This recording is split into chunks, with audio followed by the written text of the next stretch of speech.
Dear students, in this lecture we have to study about the accuracy, precision and uncertainty in the measurement. तो सबसे पहले हम ये discuss करेंगे कि एक्यूरेसी क्या होता है और प्रिसीजन क्या होता है. You know that in physics we perform a number of experiments and these experiments are performed to observe few quantities. कुछ क्वांटिटीज़ को हम ऑब्जर्व करते हैं एक्सपेरिमेंट के जरिए जो फिजिक्स में किया जाता है. और इस तरह से बहुत सारे एक्सपेरिमेंट परफॉर्म किए जाते हैं जिसमें हम क्वांटिटी को मेज़र करते हैं. For example, measure length, breadth and height of this room to find the volume of this classroom. तो अगर हमारा ये एम है कि हम इस क्लासरूम का वॉल्यूम फाइंड करना चाहते हैं तो हमारे लिए एक सूटेबल इंस्ट्रूमेंट चाहिए और उस इंस्ट्रूमेंट के ज़रिए हम इस क्लासरूम के लेंथ को मेज़र करेंगे, फिर इस क्लासरूम के ब्रेड्थ को मेज़र करेंगे और फिर इस क्लासरूम के हाइट को मेज़र करेंगे और उसके बाद हमें चाहिए एक सूटेबल फार्मूला और उस फार्मूले में हम इन वैल्यूज़ को सब्स्टिट्यूट करेंगे और इस तरह से वॉल्यूम फाइंड आउट करेंगे. लेकिन ये सारे कैलकुलेशंस के पहले हमें क्या चाहिए? इस सारे कैलकुलेशंस के पहले हमें इंस्ट्रूमेंट चाहिए और उस इंस्ट्रूमेंट के ज़रिए हम कुछ ऑब्जर्वेशंस लेंगे, मतलब क्वांटिटीज़ को मेज़र करेंगे. तो इस तरह से फिज़िक्स में बहुत सारे एक्सपेरिमेंट्स किए जाते हैं मेज़रमेंट के लिए. अब मेज़रमेंट में कुछ एक्यूरेसी होती है, प्रिसीजन होता है, अनसर्टेनिटी होता है और ये क्या होता है? What is the accuracy in the measurement? First question is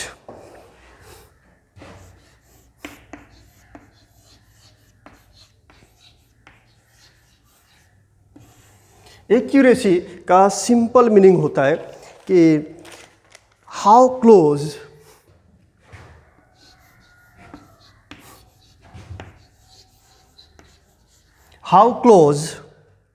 a measurement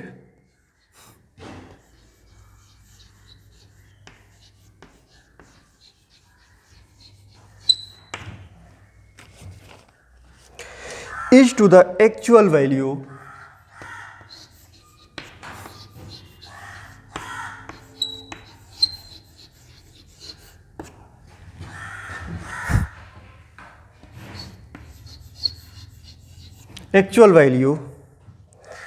of quantity.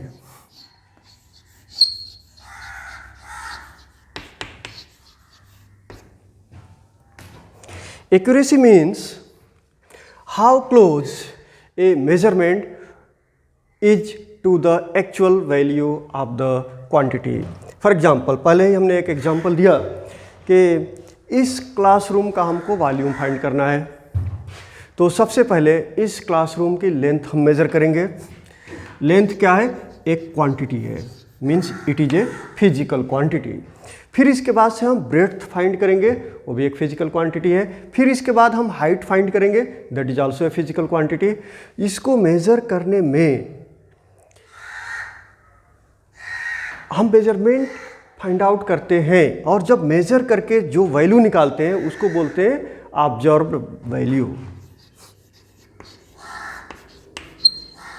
Observed value of the measurement. और जो इस एक्सपेरिमेंट को परफॉर्म करता है उसको बोलते हैं ऑब्जर्वर. तो ऑब्जर्वर ने एक्सपेरिमेंट किया, लेंथ को मेज़र किया और मेजरमेंट से जो लेंथ उसको मिला, चाहे वो मिलीमीटर यूज किया, सेंटीमीटर यूज किया, depends on the system of unit, जो भी यूनिट उसने यूज किया, उस मेजरमेंट से जो वैल्यू मेजर किया उसने, किसकी वैल्यू? लेंथ की वैल्यू मेजर किया, उसको हम बोलेंगे ऑब्जर्व्ड वैल्यू. तो एक्यूरेसी का मतलब होता है how close a measurement is to the actual value of the quantity. और यहाँ क्वांटिटी क्या है? लेंथ है. तो लेंथ की दो वैल्यूज़ यहाँ रहेंगी. लेंथ की दो वैल्यूज़ होंगी. लेंथ का एक एक्चुअल वैल्यू होगा,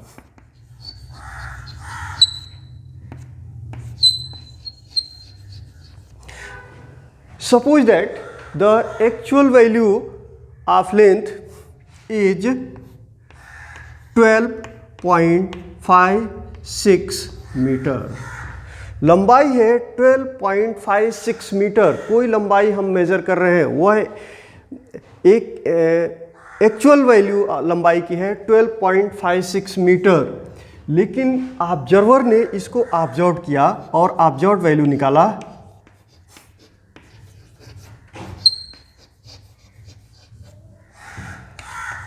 12.50 मीटर। पहले ऑब्जर्वर ने ऐसा निकाला। दूसरे ऑब्जर्वर ने निकाला इस वैल्यू को 12.51, sorry this is not centimetre, this is a metre. तीसरे ऑब्जर्वर ने ये वैल्यू निकाला, वह वैल्यू है 12.52 मीटर। इस तरह से 3 ऑब्जर्वेशन लिए गए। Actual value is 12.56, but first observer find out the value of the length as 12.50 meter. Second observer find out the value of length 12.51 meter. Third observer find the value of length as 12.52 meter. So which one is the closest to that of the actual value? Actual value is 12.56. So this is closer to this value. So therefore this is more accurate, and accuracy of this measurement is greater. Accuracy in this measurement is less than this value, and accuracy in this measurement is very small. So therefore you can say in all these measurements, this measurement is more accurate and this measurement is less accurate. But perform a number of observations, and several observers were find out the observations, and anyone find out 12.55 metre. किसी दूसरे ने यह भी find किया। तो अब हम कहेंगे कि यह ज़्यादा एक्यूरेट नहीं है, ज़्यादा एक्यूरेट ये ऑब्जर्वेशन है। तो therefore you can say accuracy means how close a measurement is to the actual value of the quantity.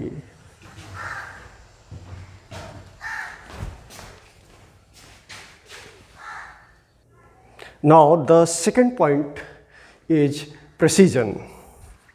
What do you mean by precision? Precision means measurement may be precise, meaning that multiple measurements give nearly identical values, and that is reproducible result. मतलब हम कोई observation perform करते हैं और उस observation में multiple observations लेते हैं, मल्टीपल ऑब्जर्वेशंस मेजरमेंट के जरिए, और वो सभी ऑब्जर्वेशन से ऑब्जर्व्ड वैल्यू जो होता है वो नियरली आइडेंटिकल होता है। फॉर एग्जांपल हमने फर्स्ट एग्जांपल दिया था, लेंथ को मेज़र करने के लिए आप लंबाई को मेज़र कर रहे हो। लंबाई को मेज़र करने के लिए हमने मल्टीपल एक्सपेरिमेंट किया और ऑब्जर्वेशंस को रिकॉर्ड किया। एक मर्तबा हमें मिला 1.4259।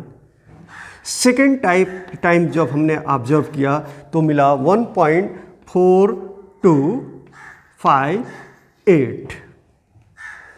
थर्ड टाइम हमको मिलता है 1.4259। मतलब मल्टीपल ऑब्जर्वेशंस हम कर रहे हैं और वो सभी ऑब्जर्वेशंस में हमको जो रिजल्ट मिल रहा है वह that is nearly identical value. अगर सेम मिल जाता है तब तो बहुत अच्छा है, ये पूरे ही आइडेंटिकल्स होंगे, सभी के सभी आइडेंटिकल होंगे। लेकिन लास्ट में थोड़ा सा वेरिएशन भी अगर हो रहा है, सपोज दैट यहाँ 9 की जगह पे 8 मिल गया, यहाँ 9 मिल गया, तो हम कह सकते हैं this is identical because this will be 9। तो therefore if you observe a number of observations and you are getting here nearly identical values, it means the observation is more precise. But if you are getting here,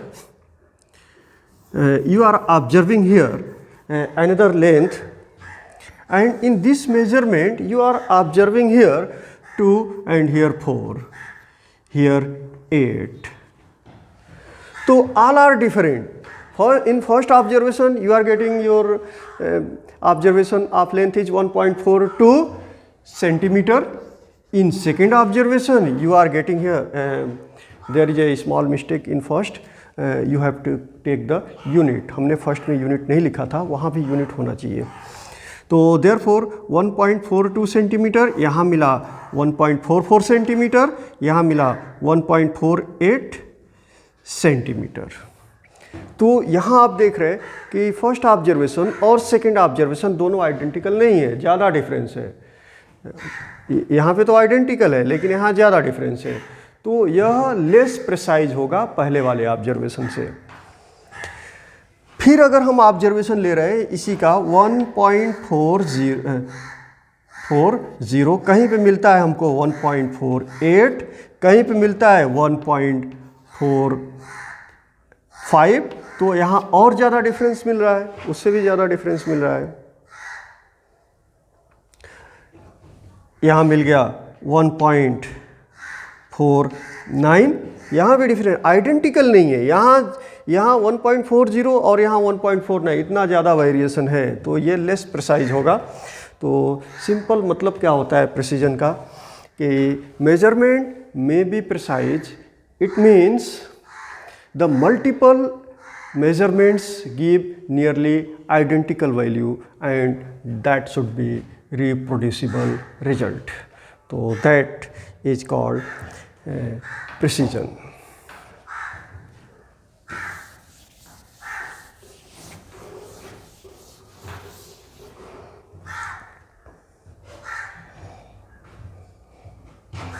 In measurement,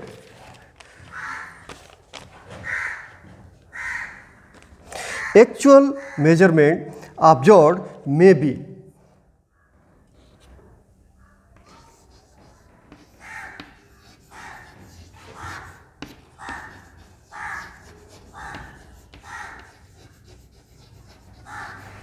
in actual measurements observation may be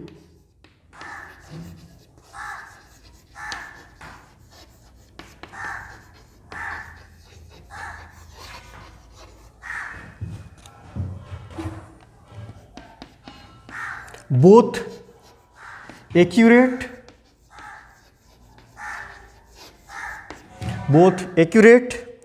and precise.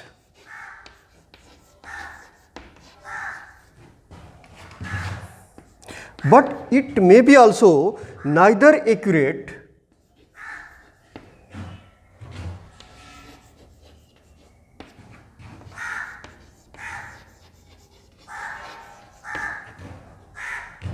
or precise. What do you mean by this?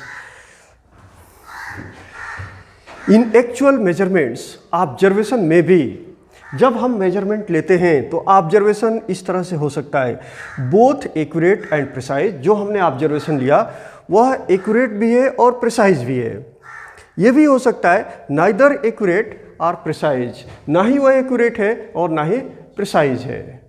तो इसके लिए मैं एक example देता हूँ कि हमने कोई मेजरमेंट किया,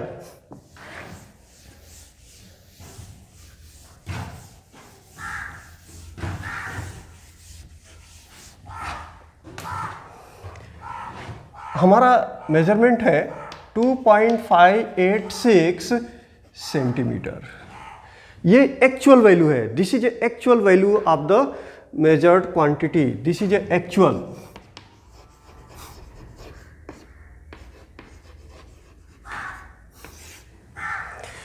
But here accurate means you are observing here, taking here 3 observations, first, second and third. 3 observations आप ले रहे हो.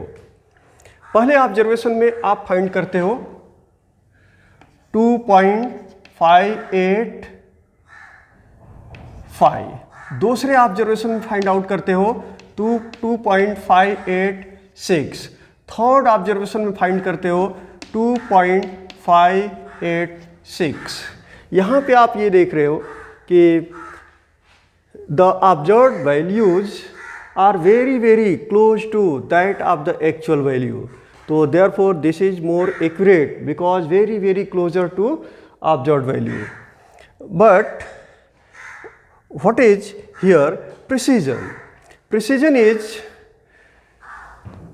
nearly observed values are nearly same.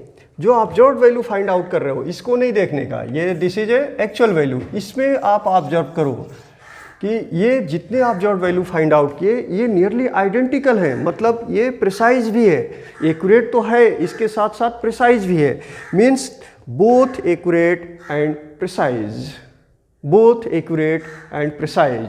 But in case you are observing like this, आपने ये 3 observations किया. Actual value of the quantity is 2.586 centimeter, but you are taking various observations, and in first observation you are finding here 2.502, here you are finding 80, here you are finding 501.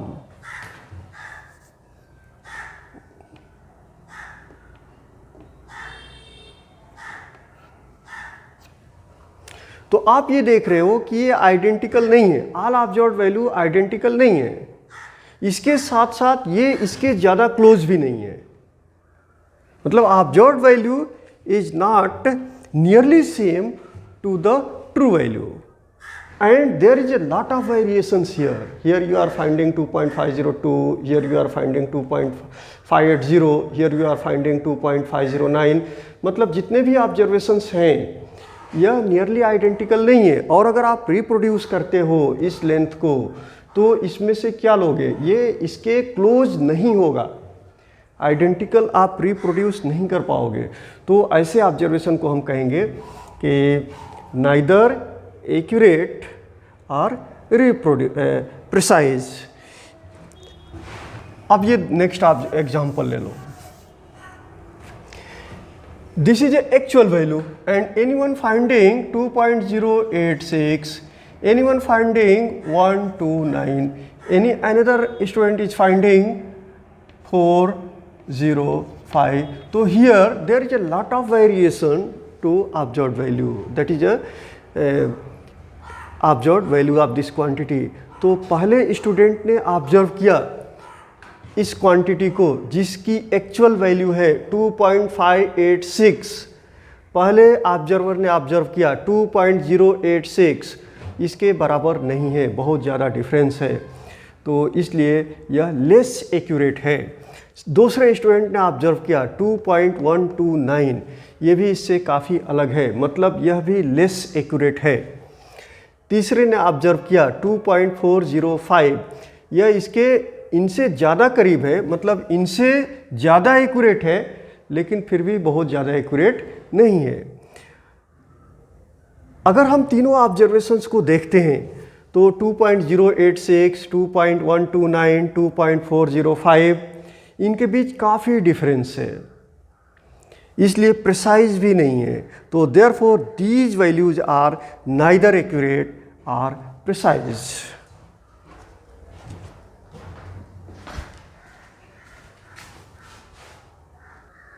During the experiment, what should be the goal of observer?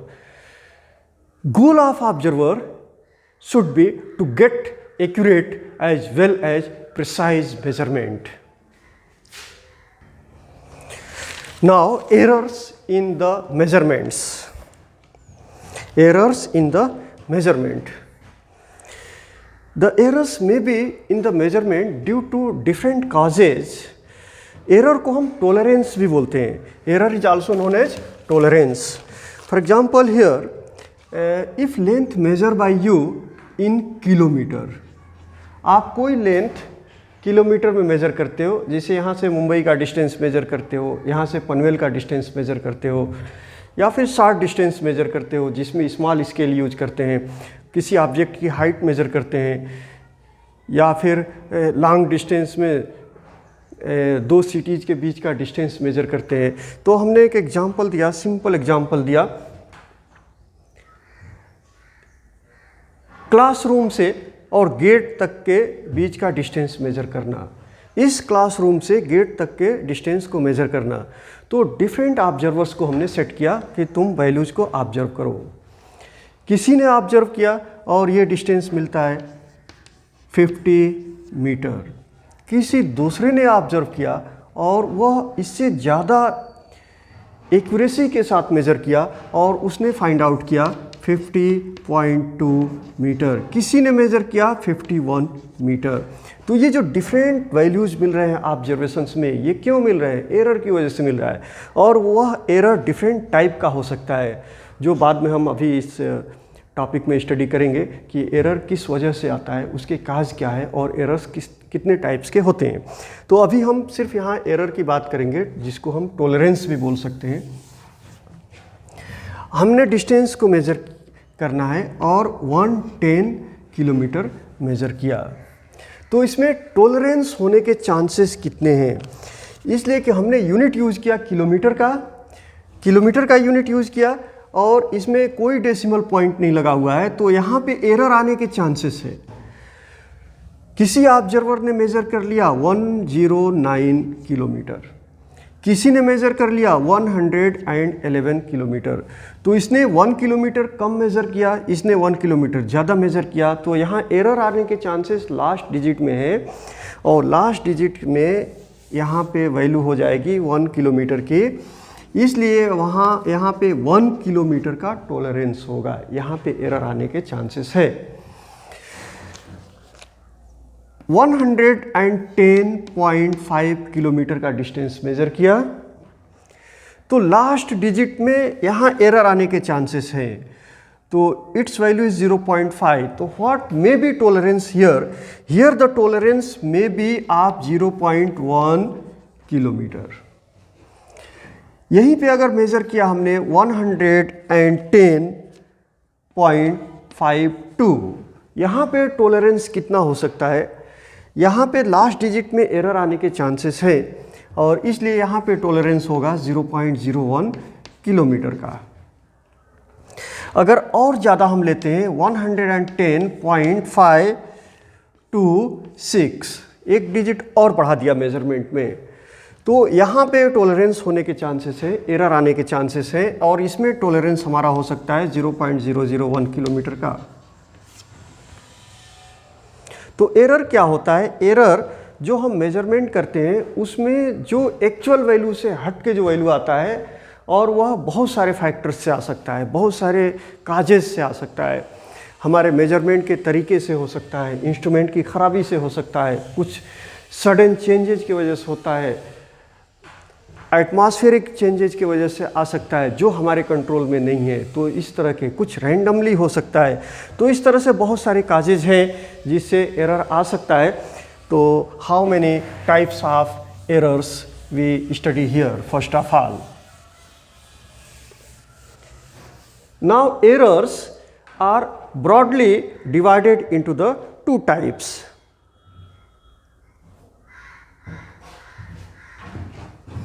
The errors are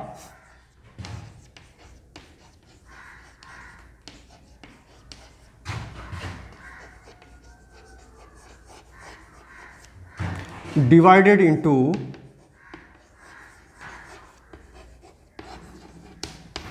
two types.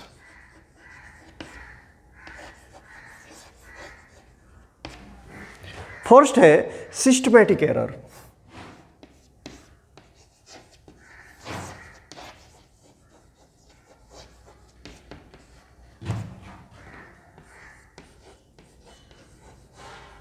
और second है random error.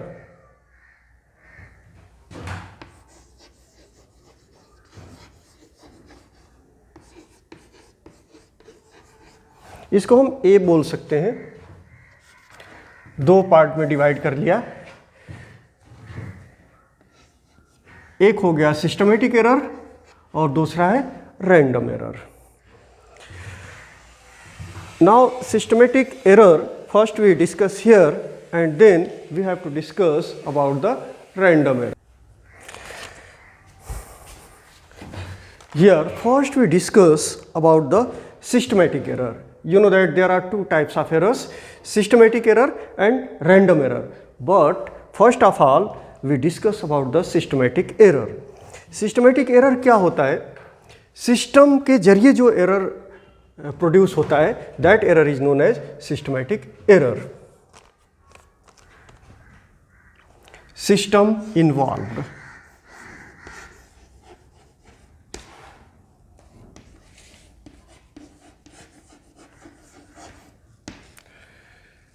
इसमें system involved होता है और उस system के जरिए जो एरर आता है उस एरर को हम सिस्टमैटिक एरर कहते हैं। लेकिन इसमें सिस्टम क्या इन्वॉल्व है? सपोज दैट आप एक एक्सपेरिमेंट परफॉर्म कर रहे हो। एक्सपेरिमेंट परफॉर्म करने में 3 सिस्टम्स इन्वॉल्व हैं। एक तो उसमें इस सिस्टम में इंस्ट्रूमेंट इन्वॉल्व है। आप किसी स्केल का यूज करोगे, मीटर स्केल का यूज करोगे, स्मॉल लेंथ मेजर कर रहे हो, माइक्रोमीटर स्क्रू गेज का यूज करोगे, वर्नियर कैलिपर्स का यूज करोगे, या फिर एंगल मेजर कर रहे हो तो सेक्सटेंट का यूज करोगे, या फिर हाइट मेजर कर रहे हो तो मीटर का यूज किए, लेंथ मेजर कर रहे हो किलोमीटर का यूज करेंगे। तो उसमें कुछ ना कुछ आप इंस्ट्रूमेंट यूज करोगे, वह सिस्टम के अंदर आता है। इससे भी एरर आने के चांसेस हैं और इससे जो एरर आएगा उसको हम बोलेंगे instrumental error. Error due to imperfection in experimental technique. जब एक्सपेरिमेंट आप परफॉर्म करोगे तो उसमें कुछ टेक्निक अप्लाई करोगे और उस टेक्निक से आप रिजल्ट फाइंड करोगे। अगर उस टेक्निक में कोई इम्परफेक्शन है तो इससे भी एरर आने के चांसेस हैं। फॉर एग्जांपल, आप सिंपल पेंडुलम से पीरियड फाइंड करने जा रहे हो। This is a simple pendulum और इस सिंपल पेंडुलम से you are going to find out here the period of pendulum. इस पीरियड फाइंड करने के लिए जो फार्मूला आप यूज करोगे that is T is equal to 2 pi under root L by G. अब ये फार्मूले को डिजाइन करने के लिए जो एक्सपेरिमेंटल कंडीशन अप्लाई किया गया वह कंडीशन आप नहीं अप्लाई करते हो तो ये रिजल्ट में एरर आएगा। इसको हम बोलेंगे कि error due to imperfection in experimental technique.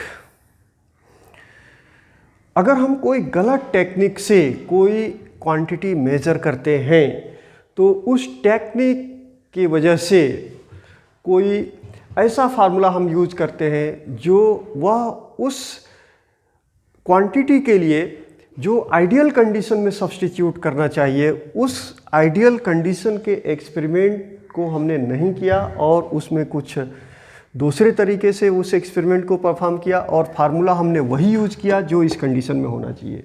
तो यहाँ पे जो एरर आएगा उसको हम बोलेंगे error due to imperfection in experimental technique.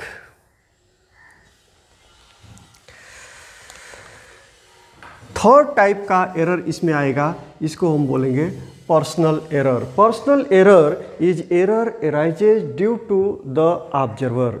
Observer ने पर्सनली अगर कोई रॉन्ग टेक्निक यूज किया है या उसके एक्यूरेसी नहीं होने की वजह से, उसके पर्सनल मिस्टेक की वजह से कोई एरर आता है तो उसको हम बोलेंगे personal error. This error is tends to be in one direction, either positive और नेगेटिव। तो first here we study about the instrumental error.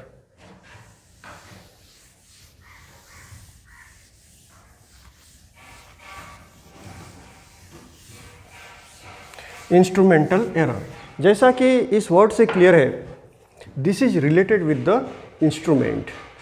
आप लेंथ मेजर कर रहे हो तो उसमें इंस्ट्रूमेंट क्या यूज करोगे? Metre scale.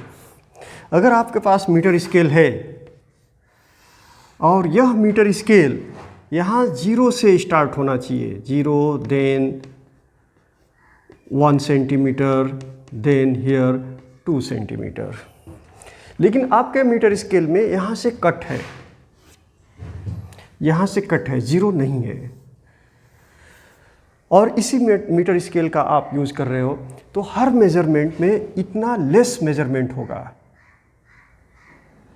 इस तरह के एरर को हम बोलेंगे instrumental error, because here the error is due to faulty instrument. Similarly, if you are using a balance weighing machine, आप एक मशीन यूज कर रहे हो, वेइंग मशीन जिसको हम बोल सकते हैं, you know that there is a scale on this machine. Here is 0 and then here is 1 kg, then 2 kg and then 3 kg. But there is a pointer here. इसमें एक पॉइंटर होता है. उस पॉइंटर का काम क्या होता है? वह पॉइंटर जिस पॉइंट पे होता है उस स्केल को हम रीड करते हैं और हम कहते हैं कि इसका वेट इतना है, मतलब मास इतना है.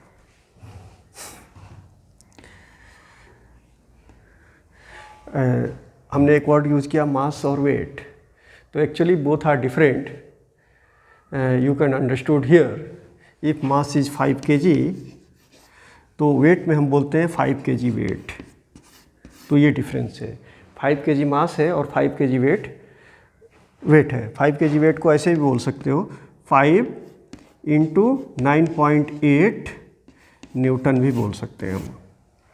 तो this is difference between mass and weight. So here there is no discussion about that quantity, but here you are measuring the mass of any object, how much mass is there. तो इसमें यहाँ पे pointer है. Actually pointer को कहाँ पे होना चाहिए? पॉइंटर को 0 पे होना चाहिए, लेकिन 0 पे नहीं है, वो 0 के नीचे है. और इससे अगर आप मेजरमेंट करते हो तो एरर आएगा मेजरमेंट में, और उस एरर को हम बोलेंगे instrumental error. Similarly, you are using a voltmeter to measure the potential difference of electric current. This is a voltmeter.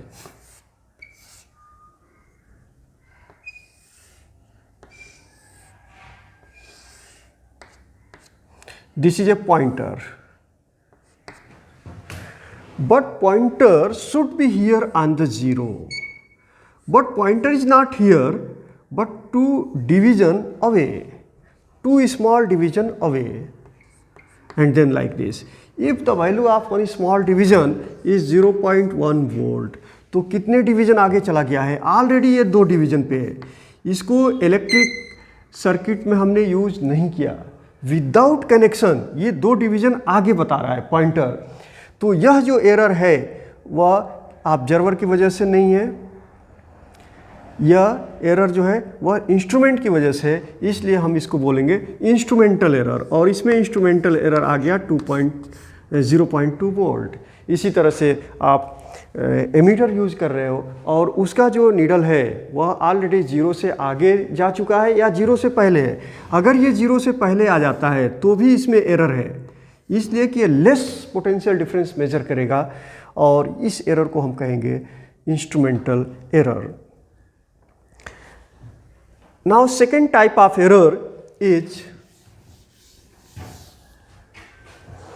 Error due to perfection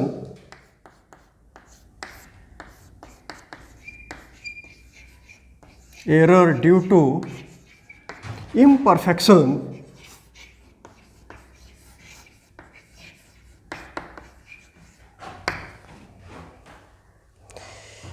in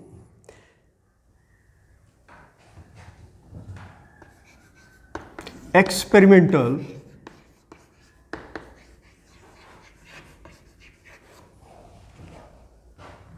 technique.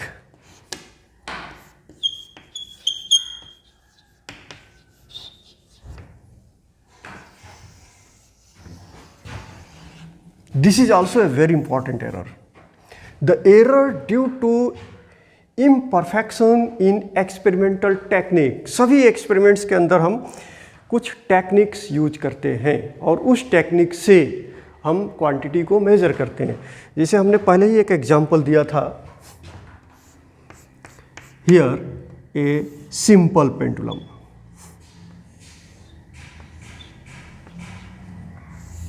This is a simple pendulum. This is A Bob, you know that what is the simple pendulum. Simple pendulum में क्या होता है, एक Bob लेते हैं, solid sphere लेते हैं और उसको एक स्ट्रिंग से बांध के किसी रिजिड सपोर्ट से लटका देते हैं और उसको जब इक्विलिब्रियम पोजीशन से थोड़ा सा हटाते हैं और छोड़ देते हैं तो ये to and fro motion perform करता है। सिंपल पेंडुलम में हम इसका पीरियड फाइंड आउट करते हैं और वो पीरियड का फार्मूला होता है T = 2 pi under root L/G। L क्या है, लेंथ ऑफ द पेंडुलम है, इस पेंडुलम की लंबाई जो है that is called L। G क्या है, G is the acceleration due to gravity, इससे हम पीरियड फाइंड आउट करते हैं। And here this is angle theta, but there is no mention here what is the angle theta. But you know that when the formula was designed in the experimental setup, then we assumed that the displacement, this angular displacement should be small as possible, यह बहुत small होना चाहिए और अगर small है तो ये जो मोशन होगा वह स्ट्रेट पाथ में होगा, स्ट्रेट लाइन में होगा और ये टू एंड फ्रो होगा जो लीनियर SHM होगा। लेकिन अगर यह स्मॉल नहीं है तो यह फार्मूला यूज नहीं किया जा सकता। इसका मतलब जब भी हम एक्सपेरिमेंट परफॉर्म करेंगे तो यह एंगुलर डिस्प्लेसमेंट स्मॉल होना चाहिए और अगर हमने इस एंगुलर डिस्प्लेसमेंट को स्मॉल नहीं किया, एंगुलर डिस्प्लेसमेंट स्मॉल कब होगा, जब यह एम्पलीट्यूड स्मॉल होगा, मतलब ये इक्विलिब्रियम पोजीशन से थोड़ा सा हटा के छोड़ेंगे, मतलब यह डिस्टेंस स्मॉल होना चाहिए, फिर एंगुलर डिस्प्लेसमेंट स्मॉल होगा। लेकिन अगर हमने इसको खींच के यहाँ तक ला दिया और फिर छोड़ा और ये ऐसे मोशन परफॉर्म कर रहा है, this type of motion is performing, this type of motion, this one is performing. तो in this situation the theta is very large, so therefore that formula is not applicable, but I am using this technique and I am applying this formula, means my formula is according to this technique but I am applying my formula on this technique. So therefore this is error due to the experimental technique. Do you understand? समझ में आया? हमने formula design किया है small amplitude के लिए और हमने फार्मूला यूज किया एक्सपेरिमेंट में लॉन्ग एम्पलीट्यूड के लिए। तो इसमें जो एरर आएगा वह एक्सपेरिमेंटल टेक्निक की वजह से आएगा।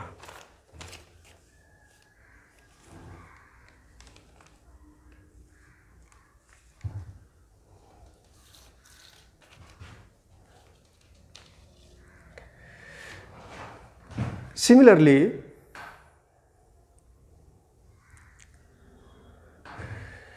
different experimental technique due to wrong use of experimental technique, the error may be in the experiment and that error is called error due to imperfection in the experimental technique.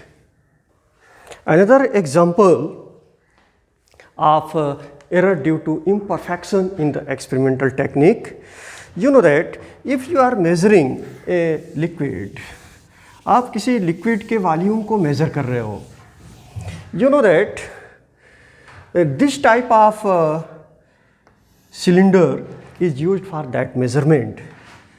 जैसे अगर हम milk use करते हैं तो वहाँ भी एक cylindrical measurement लिया जाता है, पॉट लिया जाता है, सिलिंड्रिकल पॉट लिया जाता है। आप इस सिलिंड्रिकल पॉट से मेज़र कर रहे हो, वॉल्यूम मेज़र कर रहे हो। दिस इज राइट मेथड, यह सही तरीका है। आपका जो मेजरिंग फ्लास्क है वह एग्जैक्टली वर्टिकल डायरेक्शन में होना चाहिए। जब वर्टिकल डायरेक्शन में होगा तो वॉल्यूम आप यहाँ आसानी से रीड कर सकते हो, you can read the volume. But in case anyone is using table like this, this is not horizontal, यह टेबल हॉरिजेंटल नहीं है और यहाँ पे उसने सिलिंड्रिकल फ्लास्क रखा, जिस मेजरिंग फ्लास्क रखा जिससे वो मेज़र करना चाहता है। अब यहाँ पे रखने के बाद से ये हॉरिजेंटल लेवल लिक्विड का आएगा इस तरह से और उसने यहाँ से मेज़र कर लिया। यहाँ से यहाँ पे लिक्विड के लेवल को मेज़र कर लिया तो वो भी गलत है। अगर यहाँ से मेज़र कर लिया लिक्विड का लेवल, ये भी गलत है। Means there is a error in measurement, तो therefore proper technique should be applied for measurement in the experiment, and then you can get the accurate measurement. Now next error, that is a fourth error, is personal error.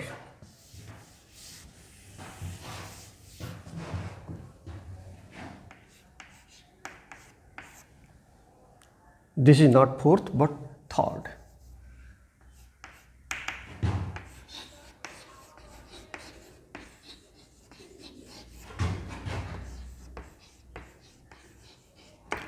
Personal error. Because in the system, three things are involved. First is the instrument, second is the technique, and third is the observer, a person who is doing the experiment. Now, if the observer means the person who is doing the experiment is not obeying a proper rule, he is not maintaining the accuracy,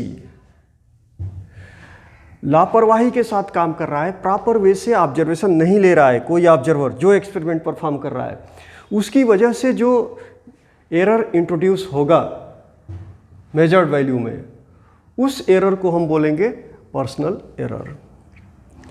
and this error is due to a person who is doing the experiment.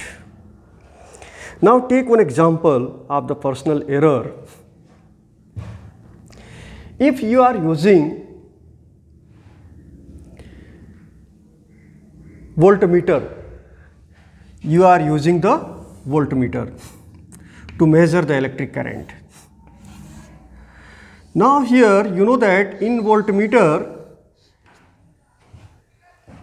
there is a reflecting surface like this in voltmeter. And above that reflecting surface there is a pointer in the form of the needle, and when the electric current is passing through the circuit, then the pointer moving towards right and gives the value of the potential difference in volt, or gives the value if you are using the ammeter, then it will give the current in the circuit if you are using the ammeter. तो मतलब हम एक voltmeter use कर रहे हैं और voltmeter से potential difference use कर रहे हैं सर्किट में. तो इस तरह से हम क्या करते हैं कि जैसे ही इस सर्किट से करंट फ्लो करेगा यह पॉइंटर आगे जाएगा, मतलब यह पोटेंशियल डिफरेंस को मेजर करेगा. यहाँ से ऑब्जर्वर का काम क्या है, ऑब्जर्वर ये देखेगा कि पोटेंशियल डिफरेंस कितना है. दिस इज ए 0, उसके बाद से 1 2 3 4 ऐसे डिवीजन बने हुए हैं इसके अंदर.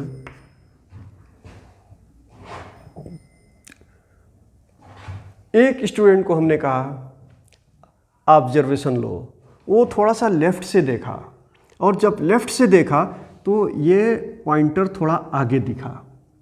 दूसरे स्टूडेंट को कहा, वो थोड़ा सा राइट से देखा, उसको ये दिखा कि ये पॉइंटर थोड़ा लेफ़्ट है. दोनों के ऑब्जर्वेशन अलग अलग हैं, दोनों के ऑब्जर्वेशन सेम नहीं है. राइट तरीका क्या है, राइट मेथड क्या है? राइट मेथड ये है कि हमें ठीक इसके ऊपर से, मतलब you know about the parallax. For example 2 उंगलियां दिखाई दे रही हैं, अभी 1 उंगली दिखाई देगी, 2 उंगली दिखाई देगी, 2 उंगली. तो ये मेथड सही नहीं है. Here you have to take the observation like this, मतलब यह एग्जैक्टली इसके परपेंडिकुलर से हमें देखना है कि यह पॉइंटर का इमेज जो मिरर में बना है, तो पॉइंटर का इमेज और यह नीडल दोनों एक दूसरे को कोइंसाइड करना चाहिए. उस वक्त जो ऑब्जर्वेशन लेते हैं वो करेक्ट ऑब्जर्वेशन होता है. ठीक वैसे ही ऑब्जर्वेशन एमीटर में लिया जाता है. अगर आप लेफ़्ट से देखते हो तो इस पॉइंटर जो नीडल है, इस पॉइंटर का इमेज अलग दिखता है, यह पॉइंटर अलग दिखता है, नीडल अलग दिखता है।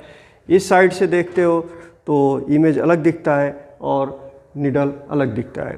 लेकिन जब एग्जैक्टली इस तरीके से हमें देखना है कि पॉइंटर का इमेज और पॉइंटर दोनों एक दूसरे को कोइंसाइड करते हैं, तो उस वक्त का ऑब्जर्वेशन सही है। तो इस तरह का एरर अगर आता है इंस्ट्रूमेंट पे तो उसको बोलेंगे हम पर्सनल एरर।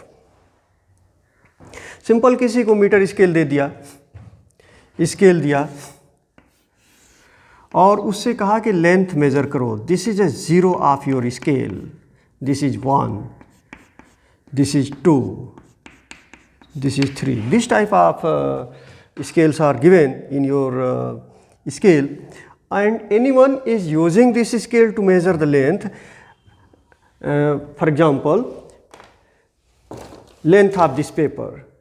इस पेपर की लंबाई मेजर करनी है और किसी ने स्केल ऐसा रखा, इसके इस एंड से इसके एंड को रखा, जबकि यहाँ पे जीरो नहीं है, जीरो यहाँ पे है, तो उसके मेज़र करने का ये तरीका गलत है और इस एरर को हम बोलेंगे पर्सनल एरर। किसी ने ऐसा रख दिया, ये भी गलत तरीका है, इसलिए कि इस एंड को हमको जीरो पे कोइंसाइड ही करना है।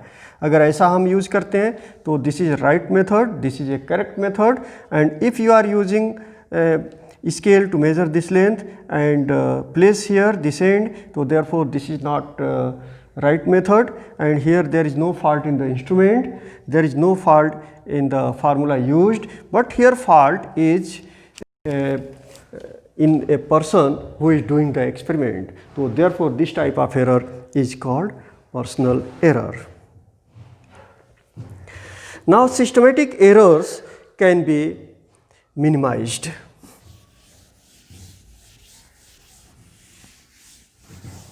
These errors can be minimized.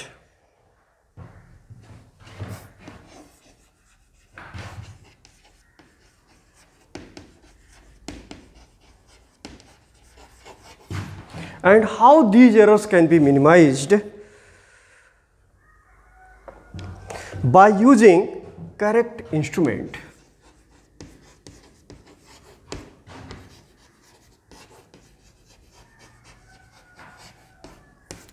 By using the correct technique, experimental technique.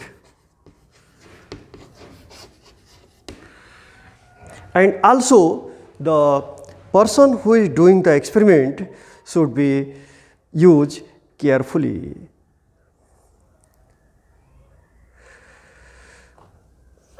The experiment should be done properly.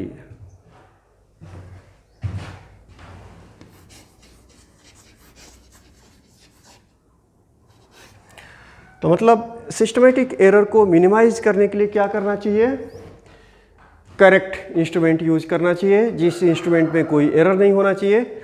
जो टेक्निक यूज करना चाहिए वह टेक्निक करेक्ट होना चाहिए और पर्सनली कोई मिस्टेक इन्वॉल्व नहीं होना चाहिए जिसके वजह से पर्सनल एरर आए। तो these are the technique by which you can minimise the systematic error. Now the next error is the random error. This error is due to unknown reason beyond our control. यह ऐसा error है जो unknown reason से आता है और जो हमारे कंट्रोल में नहीं होता है। हम इस एरर को कंट्रोल नहीं कर सकते, वो एक्सपेरिमेंट में आ ही जाता है। And this error can be positive और negative. This error can not be eliminated completely but can be minimized. For example, you are doing the experiment of whole day. In morning the temperature is less, in midday the temperature is higher, you can control it. Or if you are doing the experiment and there is a sudden change in the environment, environment पे अचानक तब्दीली आ गई, बहुत ज़ोर की गर्मी थी और क्लाइमेट ठंडा हो गया, तो इसका इफ़ेक्ट अगर एक्सपेरिमेंट पे पड़ता है तो यह हमारे कंट्रोल में नहीं है। इस तरह के एरर को हम कहेंगे रैंडम एरर। हमने कोई एक्सपेरिमेंट परफॉर्म किया and during the experiment there is a fluctuation in the voltage in the power supply. This is beyond control. We can't control this. This error is the random error. So in this way the error arises due to unknown reason and beyond our control. Such a error is called random error. So now the next content of this topic will be in the next lecture. Thank you.